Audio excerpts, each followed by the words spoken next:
నమస్తే సార్. నమస్తే. సార్ పత్రిజీతో మీ తొలి పరిచయం ఏంటి సార్? నా పేరు సత్య శ్రీకాంత్. నేను ప్రస్తుతం బెంగళూరు వర్క్ చేస్తున్నాను. నేను చిన్నప్పుడు 6th క్లాస్లో ఉన్నప్పుడు ఒక బాబా గురించి ఒకటి రాంగ్గా, అంటే ఆయన చేసినవి వెనుక చేసిన సరికానివన్నీ కూడా చదవటం జరిగింది. తర్వాత దేవుడు అంటే ఒక డెఫినేషన్ అనమాట, I mean search of the God. So దీనివల్ల ఒక బాబాలన్నా ఒక ఇలాంటి వాళ్ళన్నా కూడా స్పిరిచువాలిటీ మీద పెద్దగా నమ్మకం లేదు. తర్వాత వచ్చేసి దేవుడు అంటే నేను ఫిక్స్ చేసుకున్న ఒక డెఫినేషన్ ఏంటంటే, మనం వెళ్ళి ఏం చెప్పాల్సిన అవసరం లేదు, ఆంతర్యాన్ని చదవగలిగే కెపాసిటీ. అది ఫర్ ఎగ్జాంపుల్ శ్రీకృష్ణ పరమాత్మ వారు. దైవం అంటే ఆ విధంగా ఒక డెఫినేషన్ అనేది పెట్టుకున్నాను. సో అందులో భాగంగా 2002లో విజయవాడలో ధ్యాన మహాచక్రం జరిగితే మా ఇంటి దగ్గరే. సో మా అమ్మ మా నాన్న రాను అంటే మా అమ్మకి తోడుగా నేను వెళ్ళటం జరిగింది. అక్కడికి వెళ్ళిన తర్వాత అక్కడ ధ్యానం చేస్తూ ఉన్నారు, నేను జస్ట్ చూస్తూ ఉన్నా. మా ఇంట్లో ధ్యానం చేయమన్నారు, కానీ ధ్యానం చేస్తే మనశ్శాంతి వస్తుందని నేను ఐ డోంట్ కేర్ అనేసరి థింగ్స్. దానివల్ల ధ్యానం యొక్క అవసరం నాకు లేదనే ఫీలింగ్ ఉండింది మా ఇంట్లో వాళ్ళు చెప్పిన విధానాన్ని బట్టి. సో అక్కడికి వెళ్ళిన తర్వాత ఏమైంది అంటే 2002లో మనకి ఈవెన్ సెల్ ఫోన్స్ కూడా లేవు, ఉన్నా కూడా అవి ఇన్కమింగ్ పెయిన్. సో అలా కెమెరా కూడా ఏం షూట్ చేసింది ఏం లేదు. సో సార్ స్టేజ్ మీద ఉన్నారు. తర్వాత సెషన్ అంతా అయిపోయింది, ధ్యానం అయిపోయిన తర్వాత ఒక్కొక్కళ్ళు వచ్చి ఏమేమి వాళ్ళకి డౌట్స్ ఉన్నాయో అవి వాళ్ళు వచ్చి మైక్లో స్టేజ్ మీద అడిగితే స్టేజ్ మీద గురువుగారు సమాధానం చెప్తారు. ఒక ఆవిడ వచ్చారు, పెద్ద ఆవిడ వచ్చి, సార్ నాకు మనశ్శాంతి లేదు గురువుగారు, ఏంటి అంటే పత్తి సార్ కొద్దిగా చాలా హార్ష్గా సమాధానం చెప్పారు. ఆవిడకి ఏమని, కోడలు చంపితే ఎక్కడి నుంచి వస్తుంది మనశ్శాంతి అని చెప్పేసి తిట్టగానే ఆవిడ దెబ్బతో స్టేజ్ మీద నుంచి పారిపోయింది. మరి ఆవిడ ఎవరో కూడా తెలియదు, ఫస్ట్ టైం కదా. అంటే ఎదుటి వ్యక్తి యొక్క ఆంతర్యాన్ని కూడా రీడ్ చేయగలడు అని ఒక ఇంప్రెషన్ అనేది గురువు గారి మీద పడింది. బట్ నేను ధ్యానం అయితే కంటిన్యూ చేయలేదు. తర్వాత ఇంకా మా అమ్మ ధ్యానం చేయి అంటే అప్పుడు 2004 ఫిబ్రవరిలో. ఆ రోజు సరే మా అమ్మ చెప్పింది కదండి, కళ్ళు మూసుకుంటే సడన్గా ఎవరో, ఇప్పుడు మనం మొహం మీద ఒక బకెట్ నీళ్ళు మొహం మీద పోస్తే ఎలా ఉంటుంది అలాగా కంటిన్యూస్ ఎనర్జీ మొహం మీద పడుతూ ఉంది. అప్పట్లో ఈ థర్డ్ ఐ అన్నీ మనకేం తెలియదు అనమాట. తర్వాత అప్పుడు మరి మేము విజయవాడలో జక్క రాఘవ సారు, జక్క పద్మమ్మ వాళ్ళ ద్వారానే మేము మా ఇంట్లో వాళ్ళ ధ్యానంలోకి వచ్చింది. వాళ్ళకి ఫోన్ చేసి అడిగితే వాళ్ళు ఏదో కొంచెం గైడ్ చేశారు. ఇంకా అలా అబ్జర్వ్ చేస్తుండగా థర్డ్ ఐ యాక్టివేట్ అయింది. తర్వాత యాస్ట్రల్ ట్రావెల్ మొదలైంది. ఒక పాము నన్ను తీసుకెళ్తుండేది, పాము మొహం మీదకి వచ్చి ఇలా అన్నట్టు ఉంటుంది. ఫస్ట్ భయం వేసేది, బట్ ఏం జరుగుతుందో కళ్ళు మూసుకుంటేనే కదా ఏం జరుగుతుందని చూసి వెళ్ళినప్పుడు అలా వెళ్తుండగా సడన్గా శివుడు కనిపించడం, తర్వాత హనుమంతుల వారు కనిపించడం. నేను అసలైన జర్నీ అప్పుడే స్టార్ట్ అయింది, ఫిబ్రవరి 2004లో. అప్పుడు ఈ విశ్వంలో ఉన్న మాస్టర్స్ అందరూ కూడా వచ్చి ఒక్కొక్కళ్ళుగా వచ్చి నన్ను దర్శించి నేను అవేకన్ అయినందుకు వాళ్ళంతా కూడా వచ్చి బ్లెస్ చేసి వెళ్ళారు అనమాట. ఇది 10 తొలి పరిచయం అండ్ ధ్యానంలోకి నేను రావటం. తర్వాత ఇంకొంచెం ముందుకెళ్తే అక్కడ అనమాట. యాక్చువల్గా ఏంటంటే నాకు సైనస్ ఉండేది. సో ధ్యానంలో ఈ ఫిబ్రవరిలో జరిగింది కదా, నెక్స్ట్ ఒక 10 days తర్వాత ఎప్పుడో కళ్ళు మూసుకొని ధ్యానం చేస్తూ ఉంటే నేను 1-2 minutesకి బయటకు వచ్చేస్తున్నాను. మా అమ్మ అడిగితే ఏమైందంటే, ఇప్పుడు చూడండి, ఇప్పుడు మనకి మత్తుమంది ఇవ్వకుండా శరీరానికి వస్తే ఎలా ఉంటుంది ఆపరేషన్ చేసి, అలా అనిపించింది అనమాట. ఏంటబ్బా అని చెప్పేసి నాకు అర్థం కాక బయటకు వస్తే తర్వాత మళ్ళీ ఫోన్ చేసి పద్మమ్మ గారిని కనుక్కుంటే ఆవిడ కొంచెం గైడ్ చేశారు. తర్వాత కంటిన్యూస్గా 3 days అనమాట కూర్చున్నాను, లేస్తే 1 hour అయిపోయింది, తెలియకుండానే ఎక్కువసేపు కూర్చుంటున్నారు. సో 3 days తర్వాత ఏమైందంటే సైనస్ పోయింది. అంటే యాక్చువల్గా ఏంటంటే వాళ్ళు నాకు స్పృహలో ఉన్నప్పుడే వాళ్ళు యాస్ట్రల్ సర్జరీ చేశారనమాట. నాకు యాస్ట్రల్ సర్జరీ ఏంటో కూడా ఏం తెలియదు. సర్జరీ చేస్తూ ఉన్నారు, ఇదంతా తీస్తున్నారు. ఆ పొడవటం నాకు తెలుస్తూ ఉంది. ఈ సూదులతో పొడిచి, ఇక్కడ సైనస్ అన్నప్పుడు ఇదంతా ఫ్లమ్ ఉంటుంది కదా, ఆ సూదులతో పొడిచి ఇలా లాగుతున్నారు అనమాట. సో ఆ అనుభవం అవన్నీ అప్పుడు నాకు తెలియదు. సో ఆ మాస్టర్స్ని అడగండి గైడ్ చేయమని అని చెప్పేసి అంటే వాళ్ళు ఏం చేశారంటే ధ్యానంలో కూర్చోగానే I started observing the breath and ఇమీడియట్గా ఏమైందంటే వాళ్ళు మొత్తం ఇచ్చేసి 3 రోజులు కంటిన్యూస్గా 3 hours యాస్ట్రల్ సర్జరీ చేసిన తర్వాత సంపూర్ణంగా సైనస్ అనేది రిలీజ్ అవుతుంది. ఇది ఇంకొక అనుభవం ఆ ధ్యానాన్ని పట్టుకోవడానికి. ధ్యానంలో మీకు యాస్ట్రల్ సర్జరీ అయ్యింది అంటే మీకు ట్రాన్స్ఫర్మేషన్ అయిపోయింది దీంట్లోకి, నమ్మకము నమ్మేశారు అంటే దీంట్లోకి రావాలని ఉంది మీకు. ఆ రోజు పత్రిసార్ని కలవడము అంటే దగ్గరికి వెళ్ళి షేక్ హ్యాండ్ ఇవ్వడం అలా ఏమైనా జరిగిందా సార్? ఏం లేదు, దూరం నుంచి. పత్రిసార్తో మీ అనుభవాలు ఇంకా ఏవైనా? చెప్పాను కదా, దైవం గురించి డెఫినేషన్ పెట్టుకున్నాను. నేను నోరు తెరిచి నాకేం కావాలో నేను ఏం అడగను. అసలు పత్తిసారి దగ్గర కూడా వెళ్ళను. నా అంతరంగాన్ని చదివి నాకేం కావాలో ఆయన అందించాలి. ఇది థాట్ రిలీజ్ చేశాను గురువుగారికి. అది క్యాచ్ చేసి ఆయన పట్టుకొని నాకు గైడ్ చేస్తే yes I will continue, otherwise నా జర్నీ నాది. సో అలా పత్తిసారిని ఎప్పుడు కలిసింది లేదు, దూరం అబ్జర్వ్ చేయడమే. కానీ వారు అందించిన జ్ఞానాన్ని మటుకు చక్కగా వింటూ సాధన చేసుకుంటూ తర్వాత 2009లో అప్పుడు నాకు ఫస్ట్ జాబ్ ఢిల్లీలో వచ్చింది. 2007 to 10లో ఉన్నాను. వీకెండ్స్ బోర్ కొడుతుంటే ఇంక అప్పుడు గూగుల్లో సెర్చ్ చేసి ఇక్కడ ఢిల్లీలో ఎవరైతే ప్రచారం చేస్తున్నారో వెతికి వాళ్ళ దగ్గరికి వెళ్తే వాళ్ళు వచ్చేసి మనకు ఒక మాస్, అప్పటికి ఇంకా ఢిల్లీలో బేస్ లేదు, అంతా తెలుగు వాళ్ళు అన్నమాట. పత్తిసారి చెప్పారని ఇక్కడికి వెళ్ళారు వాళ్ళంతా కూడా. ఢిల్లీలో శాస్త్రి గారని వసంత గారని వాళ్ళు ఆ దంపతులు ఇద్దరు కూడా అప్పుడప్పుడే PSSMలోకి వస్తూ ఉన్నారు. సో నేను ఎవ్రీ సండే వెళ్ళి వాళ్ళకి నా అనుభవాలు చెప్పి అలా సపోర్ట్ చేసి అంటే ఆ PSSMలో నిలబడే విధంగా నా వంతు కృషి చేశాను. అప్పుడు పత్రి సార్ని ఒకసారి వంట చేశారు. వంట చేస్తే ఆ వంట ఫస్ట్ అండ్ లాస్ట్ అదే అనమాట, వండింది అనమాట.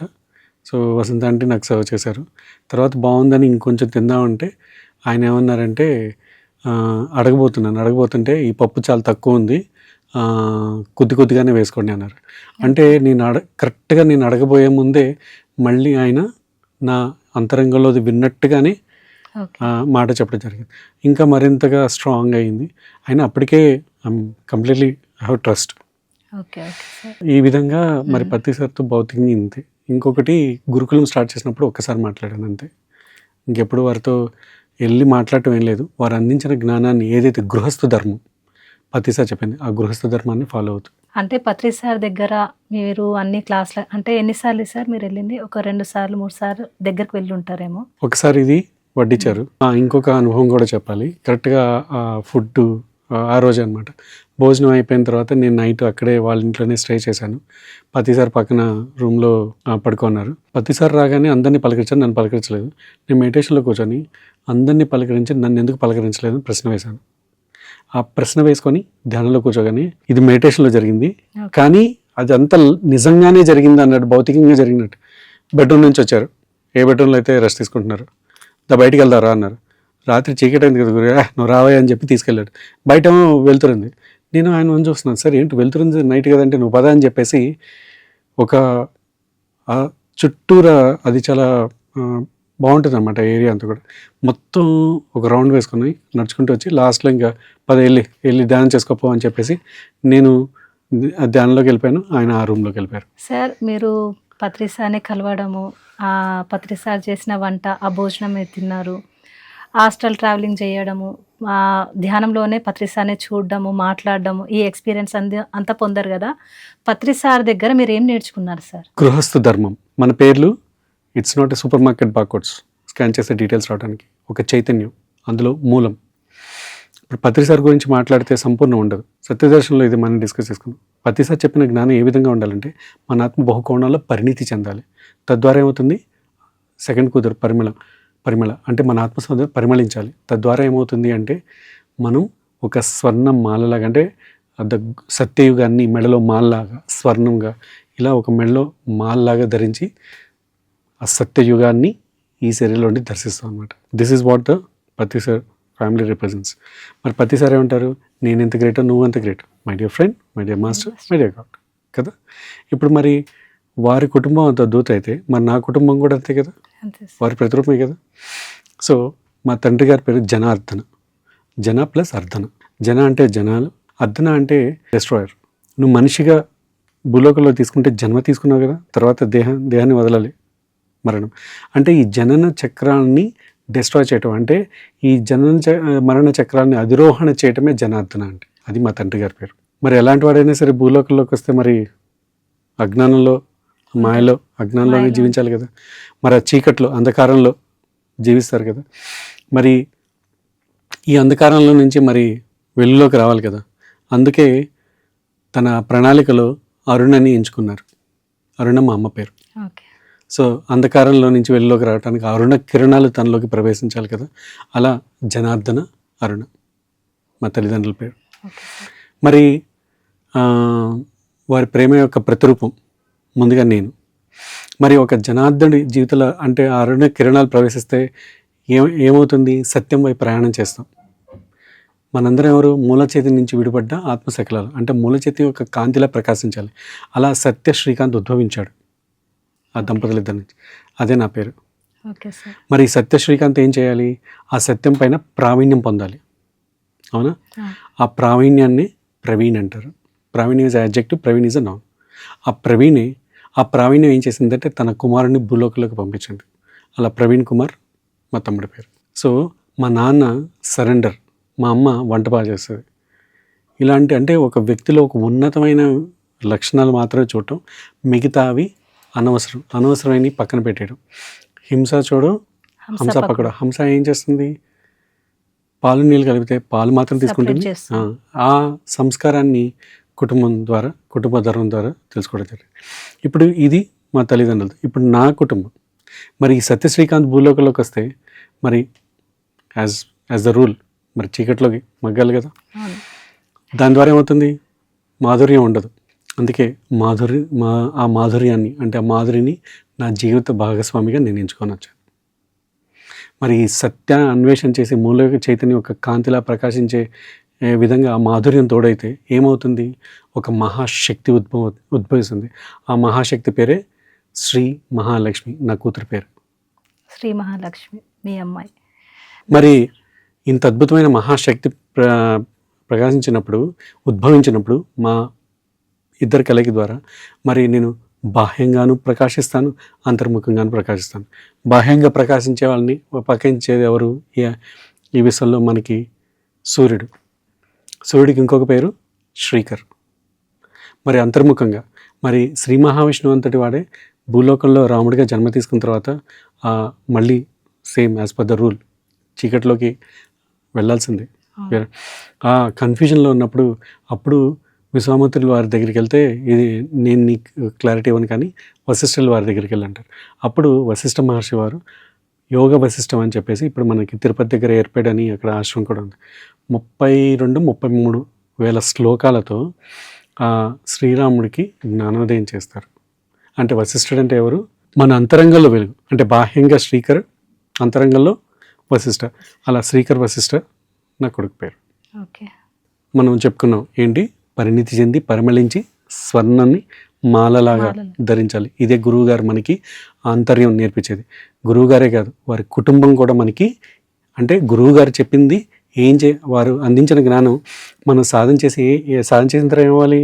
ఆత్మ బహుకోణాలు పరిణితి చెందాలి. పరిణితి చెందే విధంగా జరిగితేనే వారు చెప్పింది మనం సరిగ్గా పాటిస్తున్నట్టు. అలా ఆ గృహస్థ ధర్మాన్ని అంటే మరి ప్రతిసారి మన కోసం ఇంత పెద్ద సామ్రాజ్యాన్ని సృష్టించారు, కానీ గృహస్థ ధర్మాన్ని చక్కగా పాటించారు ఆవిడ. అందుకే ఆవిడ ఒక సీతామాతలాగా చూస్తాం. ఆవిడ మనకేం చేయలేదు, కానీ గురువు గారిని మరి వెళ్తాను ఉద్యోగం వదిలేసి అంటే మరి అది ఎంత డేరింగ్ స్టెప్ అది.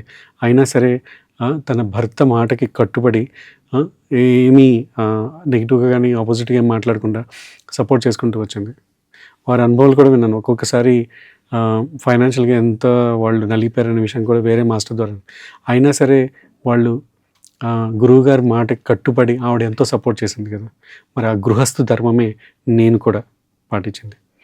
సో ఇందులో భాగంగా గృహస్థ ధర్మంలో భాగంగా మన శరీర ధర్మం. సో ధర్మం 4 రకాలు నేను అనలైజ్ చేసిన దాంట్లో: శరీర ధర్మం, కుటుంబ ధర్మం, వృత్తి ధర్మం, సొసైటీ ధర్మం. ముందు శరీర ధర్మం అంటే నా ధర్మాన్ని నేను పాటించాలి. అంటే నా ఆలోచనలు, నా మాటలు అది ఎలా సూక్ష్మంగా వెళ్తుంది అనే విషయం పట్ల నేను హ్యాపీగా ఉంటేనే కదా, నేను హెల్తీగా ఉంటేనే కదా ఏమైనా చేయగలను. సో ఇప్పుడు నేను హ్యాపీగా ఉండాలి అంటే నేను తీసుకున్న నిర్ణయాలన్నీ కూడా ఏ విధంగా ఉండాలి, ఎలా ఉండాలి. నేను చాలా అగ్రెసివ్గా ఉండేవాడిని అనమాట. కోపం వస్తే ఇంకా పీక్స్లోకి వెళ్ళిపోతుంది. ఒకసారి ఏమైందంటే ఒక అతనితో గొడవైందనమాట, చిన్న విషయమే. అతను ఇంకా ప్రీతంగా అగ్రెసివ్గా కోపం వచ్చేసి భయంకరంగా మాట్లాడుతూ ఉన్నాడు. అప్పుడు ఏంట ఒక క్షణం డోంట్ రియాక్ట్, రెస్పాండ్. గురుగారు మనం నేర్పించింది no reaction, no judgement, no complaint, only respond. So కళ్ళు మూసుకొని అసలు ఏం జరుగుతుంది, అసలు ఇతను ఇలా అరుస్తున్నప్పుడు అని చూస్తే అతని హార్ట్ అంతా కూడా బ్లాక్ లిక్విడ్ అంతా కూడా ఒకటి జనరేట్ అయ్యి మైండ్ నుంచి ఈ హార్ట్ అంతా కూడా నల్లగా అయిపోయి హార్ట్ హోల్స్ పడుతూ ఉంది. ఓకే. అంటే ఒక అగ్రెసివ్గా కోపం వస్తే హార్ట్ ఎంతలా బ్లాక్ అవుతుందనే విషయం గమనించాను. నేను ఎప్పుడైనా అగ్రెసివ్ అయినప్పుడు మా అమ్మ కానీ మా నాన్న కానీ నా వైఫ్ కానీ వీళ్ళు చెప్పేవాళ్ళు వద్దు అలా చేయొద్దని. కానీ నాకు యాక్సెప్టెన్సీ ఉండేది కాదు. అప్పుడు నాకు తెలిసిందనమాట. అంటే ఈ గృహస్థు ధర్మం అనమాట. గురువుగారు మనకి హైలైట్ చేసిన గృహస్థు ధర్మం. నువ్వు ఏమన్నా చేయి, నీ అల్టిమేట్గా నీ కుటుంబం, నీ శరీరం, నీ కుటుంబ ధర్మం వెరీ వెరీ ఇంపార్టెంట్. ఈ విధంగా గురువుగారి దగ్గర ఆ కుటుంబ ధర్మం గురించి అనేది నేను ఎక్కువగా చేయటం జరిగింది. అండ్ నీ గురువు ఎవరు అంటే మీ ఇంట్లో ఉన్న ఒక స్త్రీ, అది అమ్మ, తర్వాత భార్య. కోర్స్ ఫ్రెండ్స్ వీళ్ళంతా ఉంటారు కానీ బట్ ఎక్కువగా వీళ్ళతో ఇంట్రాక్షన్. సో గురువుగారు తో ప్రయాణం అన్నప్పుడు వారితో ప్రయాణం కాదు, వారు అందించిన జ్ఞానంతో వారి కుటుంబం ఎలాగైతే ఏం జరిగినా సరే ఒక ఫ్యామిలీగా విడిపోకుండా నో కంప్లైంట్ నో జడ్జ్మెంట్ ఉన్నారు.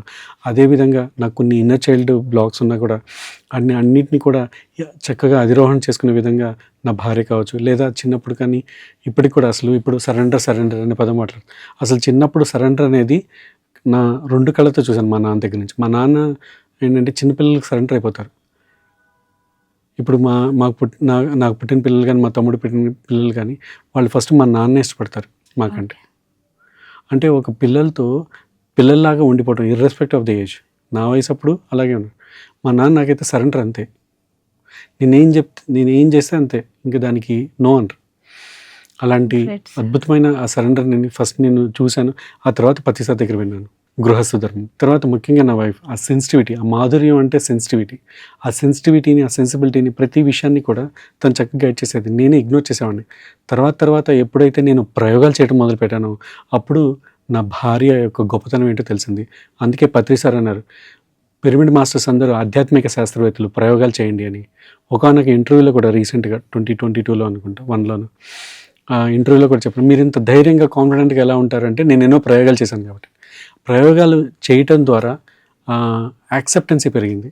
ఇప్పుడు నేను ప్రతిదీ కూడా ఇప్పుడు నా పిల్లల విషయంలో కూడా ఒక్కొక్కసారి నేను కొద్దిగా శృతి మించితే వెంటనే నా వైఫ్ కళ్ళతో తను నాకు కన్వే చేస్తుంది. ఇదే పత్రిసార్ దగ్గర నేను నేర్చుకుంది. పత్రిసార్ ఎవరిని చూస్తే కళ్ళు ఇలా పెట్టి చూస్తారు. ఆ కళ్ళల్లో అంటే ఆ కళ్ళ ద్వారా ఎంతో ఎదుటి వ్యక్తిని చూడగలదు. ఒక పాట కూడా ఉందన్నమాట, గుండెల్లో ఏముందో నీ కళ్ళల్లో తెలుస్తుంది. కాబట్టి అక్కడ లవర్స్ మధ్య ఆ పాటది, కానీ వాస్తవం గ్రౌండ్ రియాలిటీకి వస్తే ఇట్స్ అ ఫ్యాక్ట్.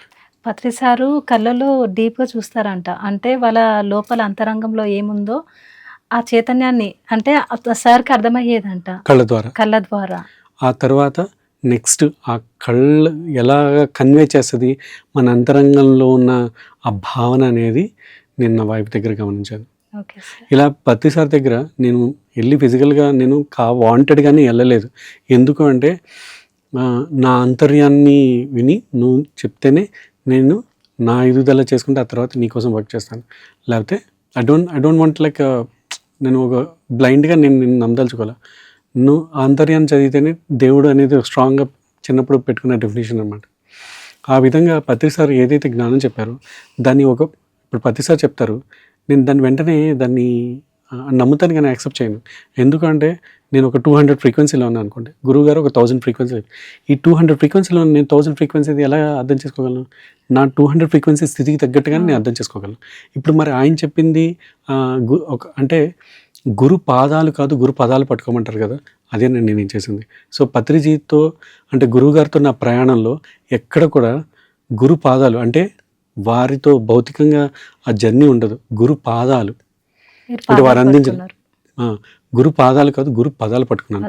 ఆ పదాలతోనే జర్నీ ఉంటుంది మొత్తం నా జర్నీలో. ఇప్పుడు గురు పదాలు అంటే మరి మామూలు పదాలు ఆయన ఏమైనా ప్రత్యేకమైన పదాలు వాడతారు, వాడుకల్లో ఉన్నవే.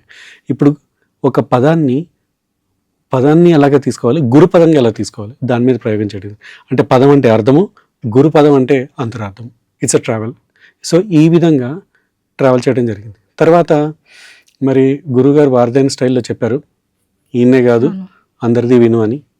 ఆ తర్వాత నుంచి next I started listening to ఎవరెవరైతే మాస్టర్స్ ఉన్నారో సీనియర్ మాస్టర్స్ వాళ్ళందరిది వినటం కూడా జరిగింది. అప్పటిదాకా పత్రిసార్ చెప్పిందే వినేవాడిని. తర్వాత ఇంకొకటి ఏంటంటే పుస్తకాలు చదవకపోతే చదువు వచ్చినాడు వాడి జీవిత దరిద్రం వేస్ట్ అని చెప్పేసి అన్నారు. నాకు అసలు చదువు అంటే ఇష్టం లేదు. Very boring. నాకు నాకు నిద్ర రావాలంటే జస్ట్ ఒక బుక్ తీసుకొని ఒక పేజ్ చదివితే నిద్ర వచ్చేస్తుంది, అట్టుంటుంది అనమాట. అలాంటిది గురువుగారు చెప్పారని నన్ను నేను కోల్పోయే విధంగా చేసుకున్నాను. ఇలా వారు ప్రతిదీ కూడా చెప్పింది చేసుకుంటారు. ఇలా ఫస్ట్ ఇంకోటి సైనస్ గురించి చెప్పాను. సైనస్ ఏంటంటే నాకు అవేర్నెస్లో లేనప్పుడే ఇదంతా జరిగింది. అవేర్నెస్లో ఉన్నప్పుడు అప్పుడు ఢిల్లీలోనే ఉన్నమాట. సో ఏమైందంటే ఒక ఫుడ్ తిని అది ఫుడ్ పాయిజన్ అయ్యి వామిటింగ్స్, మోషన్స్, మంచినీళ్ళు కూడా వామిట్ అయిపోతుంది. సో అప్పుడు సరే గురువుగారు చెప్పారు కదా, ఒక ప్రయోగం చేద్దాం, చూద్దాంలే. ఓ గంట లేట్గా వెళ్తే హాస్పిటల్కి ఏమవుతుంది, కడుపు అంతా ఖాళీ, ఇప్పుడు వామిటింగ్ అవడానికి, మోషన్ అవడానికి ఏం లేదు. సరే అని చెప్పేసి మా తమ్ముడు కూడా ఉన్నాడు నాతో, నన్ను డిస్టర్బ్ చేయొద్దు, నేను మెడిటేషన్లో కూర్చుంటా అని చెప్పాను. ఓకే కూర్చున్నాను. సాటర్డే 11 o'clock, 11-12 మధ్యలో కళ్ళు మూసుకొని కూర్చున్నాను. తర్వాత ఒక అనుభవం వచ్చింది. ఏంటి అంటే ఎవరో నా పొట్టని ఇలా జిప్ ఓపెన్ చేసినట్టుగా ఇలా చేసి నా పొట్టలో 2 క్యాప్సూల్స్ వేసి క్లోజ్ చేశారు. ఆ విజన్ రాగానే సడన్గా ఏంటిది అని చెప్పి కళ్ళు తెరిచి చూశాను అనమాట. షర్ట్ తీసి చూస్తే మామూలుగా ఇలాగా ఆపరేషన్ చేసినప్పుడు అక్కడ మార్క్ ఉంటుంది, ఏం లేదని చెప్పి చూసి లేచి చూస్తే ఏమైందంటే, నేను సాటర్డే 11 to 12 కదా, లేచినప్పుడు సండే మధ్యాహ్నం 24 hours నేను ఎలా కూర్చొని నాకే తెలియదు. 24 hours ఏం జరిగిందో నాకు తెలియదు. తర్వాత జస్ట్ ఒక టెస్ట్ చేద్దామని చెప్పేసి కిచెన్లోకి వెళ్ళి మంచినీళ్ళు తాగితే ఏం లేదు, బాగానే ఉంది. మీకు హాస్టల్ సర్జరీ అయింది, మాస్టర్ సర్జరీ చేసి. అంటే అంతర్మౌనంగా ఉంటే ఏం జరుగుతుంది అనేది ఒక తొలి అనుభవం. Okay sir. సార్ మీరు బెంగళూరులో అక్కడ పిరమిడ్ సెంటర్స్ ఉంటాయి కదా, మీరు అక్కడికి వెళ్తుంటారు కదా, అక్కడ పిరమిడ్ సెంటర్కి వెళ్ళినప్పుడు అక్కడ మీరు ధ్యానం చేసినప్పుడు మీకు అక్కడ అనుభవాలు సార్, అక్కడ ఎదురుపడ్డ అనుభవాలు, మీరు పొందిన అనుభవాలు. ఈ జర్నీలో ఏంటంటే మరి ఏదైనా సరే అంతర్ముఖంగా చూసుకోవటం అనేది గురువుగారు చెప్పింది. సో నాది అరేంజ్డ్ మ్యారేజ్. సో మ్యారేజ్కి ఒక 4 సంబంధాలు చూసాం. అన్నీ పెళ్ళికి క్లోజ్గానే వెళ్తున్నాయి కానీ ఏది అవ్వట్లేదు. దీని ముందు ఇంకోటి చెప్తాను. 2004లో కదా నేను మెడిటేషన్లోకి వచ్చింది. 4లోనో 5లోనో నేను మా ఫ్రెండ్ రూమ్లో ఉన్నాను. కళ్ళు మూసుకుంటే నా ఎదురుగా ఒక ర్యాక్ ఉంది. అక్కడ ఎవడో వచ్చి ఏదో తీసుకొని వెళ్తూ ఉన్నాడు. తర్వాత బయటికి వెళ్ళిన తర్వాత ఇంటికి వచ్చేసరికి తలుపు ఓపెన్ చేసింది. అప్పటికే మా ఫ్రెండ్ వచ్చినాడు. మా ఫ్రెండ్ కంగారు ఉండి ఏమైందంటే దొంగతనం జరిగింది, ఏమైంది అంటే నా డబ్బులు పోయాయి అన్నాడు. నాదేమన్నా పోయిందని చూస్తే నాది ఒక క్లాత్ ఉందన్నమాట, కుట్టించుకోవాలి, అదొక్కటి పోయింది. వాడి మటుకు డబ్బులు పోయినాయి. అంటే ముందుగానే నాకు ఈ దొంగతనం జరుగుతుంది అనేది కనిపించింది క్లియర్గా ఆ రూమ్లో ఏం జరుగుతుంది. బట్ ఏంటంటే మనకి ముందుగా తెలుస్తుంది అని అంత అవేర్నెస్ అదంతా లేదనమాట 2004 ఆ 5 టైంలో. సో ఈ విధంగా ఏంటంటే నాకు కళ్ళు మూసుకుంటే ధ్యానంలో ఆ విజన్స్ ఏదైతే కనిపిస్తాయో వాటి మీద ఒక నమ్మకం కలిగిందనమాట. ఫ్యూచర్ని మనం జరిగేవి కొన్ని కనిపిస్తాయని. అందులో భాగంగా ఒక 4 సంబంధాలు నావి మ్యారేజ్ టైం అప్పుడు చూసిన తర్వాత అన్నీ పెళ్లి దాకా వెళ్తున్నాయి కానీ ఏది అవ్వట్లేదు.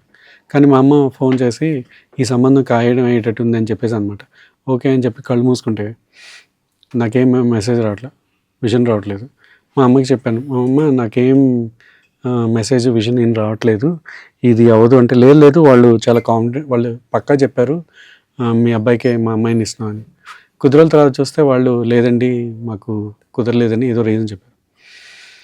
ఇంకా 4 సంబంధాలు చూసిన తర్వాత మా అమ్మకి ఇసుకొచ్చింది, ఏంది ఇది, అందరూ ఫస్ట్ రిజెక్ట్ అంటే ఓకే, తర్వాత ఇలా ఏంటని చెప్పేసి అన్నప్పుడు నేనేం చేశానంటే సమయం చాలా విలువైంది, నేను నా జీవిత భాగస్వామిని ఏదైతే నేను అనుకున్నానో తనే నా నెక్స్ట్ మ్యాచ్ అవ్వాలి అని చెప్పేసి ఆ థాట్ పెట్టి తర్వాత మెడిటేషన్లో కూర్చుంటే నేను ఇలా కూర్చోన్నాను.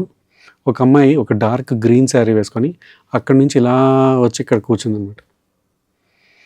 సరే అని తర్వాత ఆ విజన్ వచ్చిన తర్వాత నెక్స్ట్ ఆ వీకెండ్ విజయవాడకి వెళ్ళి ఇలా ఒక మ్యాచ్ వచ్చింది చూద్దాం అని వాళ్ళ ఇంటికి వెళ్తే మా అమ్మ అడిగింది అనమాట. ఆ అమ్మాయి వచ్చింది, మా అమ్మాయి అడిగింది అమ్మాయి ఎలా ఉంది అంటే నేను బాగుంది అని చెప్పలేదు, బాగలేదని చెప్పాను.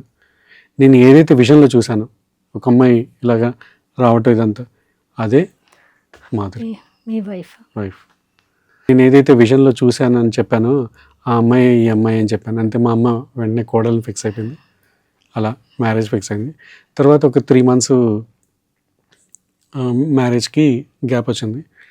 సో ఈ తరుణంలో ఏమైందంటే ఐ గాట్ ఫీలర్స్ అనమాట.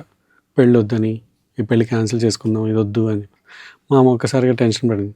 సరే అని చెప్పేసి ఇంకా ఏం చేయాలో అర్థం కాక, అప్పుడు నాకు పెద్దగా సెంటర్స్ ఏం తెలియదు అప్పుడు. పిరమిడ్ వ్యాలీ ఒకటి. So every weekend Saturday Sunday morning 6కి బయలుదేరి 8కి అంతా అక్కడికి వెళ్ళి 8 o'clockకి మెడిటేషన్లో కూర్చొని మధ్యలో చిన్న చిన్న బ్రేక్స్ తీసుకుంటూ సాయంత్రం 5 వరకు 6 వరకు ఉండే తర్వాత క్లోజ్ అనమాట. అప్పటిదాకా ఉండి మళ్ళీ అలా కంటిన్యూస్గా 3 weekends అయిపోయిన తర్వాత 3rd weekendలో లాస్ట్లో ఏమైంది అంటే, ఏదైతే సోల్ నాకు అడ్డుపడుతోందో ఆ సోల్ని దగ్ధం చేయడం జరిగింది. ఆ సోల్ యొక్క ప్రభావం నాకు పైన అంటే నాకు చూపించారు గత జన్మలో ఏంటి అనేది, ఏం చేశాను అనేది. అలా ఈ ధ్యానం ద్వారా అనుభవం పొందడం జరిగింది. అది పిరమిడ్ వ్యాలీతో నాకున్న కనెక్టివిటీ. ఇంకొక అద్భుతం ఏంటంటే, మళ్ళీ ఇప్పుడు మనం ఇక్కడంతా కూడా చూడండి, అంత కుటుంబ ధర్మ మ్యాక్సిమం ఎక్స్పీరియన్స్ అని. ఇప్పుడు మరి నాకు తర్వాత ఏమైంది, మరి 2011లో మరి మ్యారేజ్ అయింది. తర్వాత డిసెంబర్ 2012 లోపు పిల్లలు పుడితే వాళ్ళు కొద్దిగా హై వైబ్రేషన్స్తో వస్తారు అని చెప్పేసి అప్పుడు చెప్పడం జరిగింది. అప్పుడు పిఎస్ఎస్ఎన్లో టాక్ నడుస్తుంది. సరే నేను ప్లాన్ చేసుకున్న తర్వాత మరి ఆ కాన్ఫిడెన్స్ ఉంది కదా ముందుగానే, ఎవరు పుడతారు లోపలేమో అమ్మాయి అయితే బాగుంటుంది. ఎందుకంటే నాకు తమ్ముడు ఉన్నాడు, మా అమ్మకి 2 తమ్ముళ్ళు, మా నాన్నకి 2 చెల్లెళ్ళే. సో మరదళ్ళు తప్ప నాకు సిస్టర్స్ లేరు. సో కూతురుంటే బాగుంటుంది కదా అని లోపల ఒక ఫీలింగ్ అనమాట. మా ఇంట్లో కూడా అమ్మాయిలు లేరు అనే ఫీలింగ్ ఉంది, అమ్మాయి పుడితే బాగుంటుంది. కానీ ఫిక్స్ అవ్వలేదు, ఎవరైంటారా అని చెప్పేసి ఒక ప్రశ్న వేసుకున్నాను. తనది కన్ఫర్మ్ అయిన ఒక 2 weeksకి ఎవరైంటారని చూస్తే బ్యాక్గ్రౌండ్లో నా వైఫ్ కనిపించింది. ఇది లేబర్ రూమ్లో ఉంది. తర్వాత తను ఇలా చూస్తూ ఉంది. ఇంతలో ఎవరో ఒక బేబీని ఇంకొక బేబీ చూపిస్తున్నారు. ఎవరిది అని లోపల నుంచి ప్రశ్న. మహాలక్ష్మి అని వచ్చింది. ఈ విషయం మా అమ్మకి చెప్పగానే నాకు ఆ పేరంటే భలే ఇష్టం, ఆ పేరే ఫిక్స్ అయిపోదాం అని చెప్పేసి అనమాట. ధ్యానంలోనే మీ అనుభవాల ద్వారా మీ నిత్య జీవితంలో ఇంప్లిమెంట్ చేసుకుంటున్నారు అంటే మీకు ముందే అన్నీ తెలిసిపోతున్నాయి. ఈ ధ్యానంలో అనుభవాల ద్వారా ముందుకెళ్ళిపోతున్నారు. ప్రశ్న వేసుకుంటాం, ప్రశ్న వేసుకోవడం, దానికి సమాధానం దొరకడం. కానీ ఈ అనుభవాలన్నీ ఎలా ఉంటాయంటే ఒక్కొక్కసారి నిజంగా ఇవేనా, ఎందుకంటే కళ్ళు మూసుకుంటే ఆ చీకట్లో వస్తుంది, ఇది కళా నిజం అనే డౌట్ కూడా వస్తుంది. సో ఎక్కడో డౌట్ వచ్చేది, నిజంగా నాకు అమ్మాయి పుడుతుందా అని చెప్పేసి మళ్ళీ ప్రశ్న వేసుకుంటే ఒక అమ్మాయి సైకిల్లో ఫాస్ట్గా నా దగ్గరికి వస్తుంది. ఓకే 90%, ఇంకొక కొంచెం ఉంది ఏంటని చూస్తే తర్వాత మళ్ళీ ప్రశ్న వేసుకుంటే మా అమ్మాయి 1 year ఏజ్ తర్వాత, చెప్పాను కదా మా నాన్నకి పిల్లలు బాగా ఆకర్షణ ఉంటుందని, అందులో భాగంగా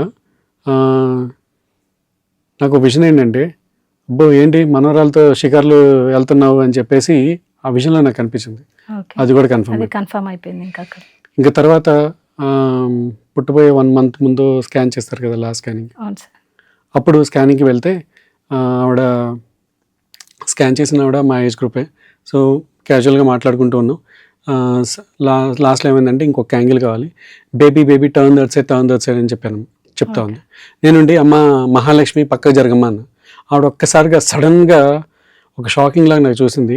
ఇవన్నీ వాళ్ళకి అర్థం కావు కదా. నేను చెప్పాను నాకు కల్లో ఇలాగ అమ్మాయి పుడుతున్నట్టు వచ్చింది, పేరు కూడా మహాలక్ష్మి అని పెట్టేశామంటే, ఓ యువర్ సూపర్ డాడ్ అన్నది. అంటే ఆవిడ ఇండైరెక్ట్ కన్వే చేసింది అమ్మాయి అని. ఇంకా తర్వాత ఆ రోజు వచ్చింది మా పాప పుట్టే రోజు. ఆ రోజు ఏమైందంటే 1 hour ట్రై చేశారు కానీ నార్మల్ అవ్వలేదు. ఇంకా ఆపరేషన్ చేద్దాం అని చెప్పేసి డాక్టర్ అన్నారు. అనగానే అప్పుడు ఏంటిది, నేను మెడిటేషన్ చేస్తున్నాను, అప్పుడు ఇంకా లాజిక్ మైండ్ నడుస్తుందిలేండి, ఇంకా అంత ప్రయోగాలు ఏం చేయలేదు, నేను చేస్తుంటే మీరేంటి ఇలాగ చేశారు.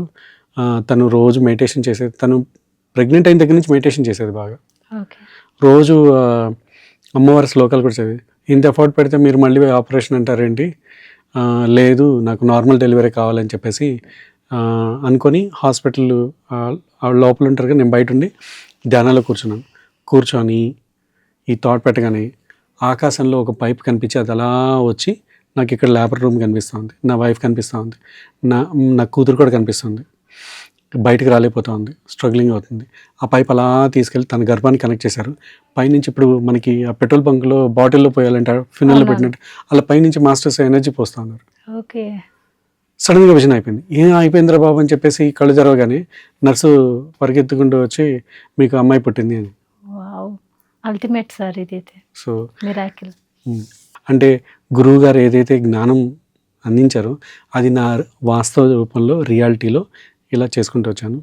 ప్రచారం అంతంత లైట్గా నాకు ఎంతవరకు అంతవరకు అంతే. ఇప్పుడు కూడా ఫ్యామిలీని వదిలేసి ప్రచారం అనేది ఎప్పుడు చేయలేదు. గురువు గారు కూడా అదే చెప్పారు, ఓకే సార్. నీ ధర్మం నువ్వు చేయని. ఇది నా ఫస్ట్ గ్రేట్ ఎక్స్పీరియన్స్ సార్. చాలా బాగా, అంటే మీరు ఆ ధ్యానంలోనే మీ అనుభవాలని చాలా చక్కగా చెప్పారు సార్. ఇంకొక క్వశ్చన్, పత్రి సార్లో మీకు బాగా నచ్చిన అంశం ఏంటి సార్? ఇంకా అంటే పర్టికులర్గా పత్రి సార్ని చూస్తే మీరు వెంటనే ఇన్స్పైర్ అయిపోయి తనలా మారిపోవాలి అనే ఒక అంశం ఉంటుంది కదా? అంటే first it's all about the observation. అంటే సార్ ప్రచారం చేస్తారు, ఇప్పుడు కుటుంబాన్ని పక్కన పెట్టేసి ఒక్కరికి ధ్యానం చెప్పాలంటే ఎంతో దూరం వెళ్ళేవాళ్ళు కదా. అలా మీరైనా మీకు ఎప్పుడైనా అనిపించిందా నేను ధ్యాన ప్రచారం చేయాలి, 10 మందికి ధ్యానం అందియాలి అని పత్రి సార్ లాగా మీకు ఎప్పుడైనా అనిపించిందా?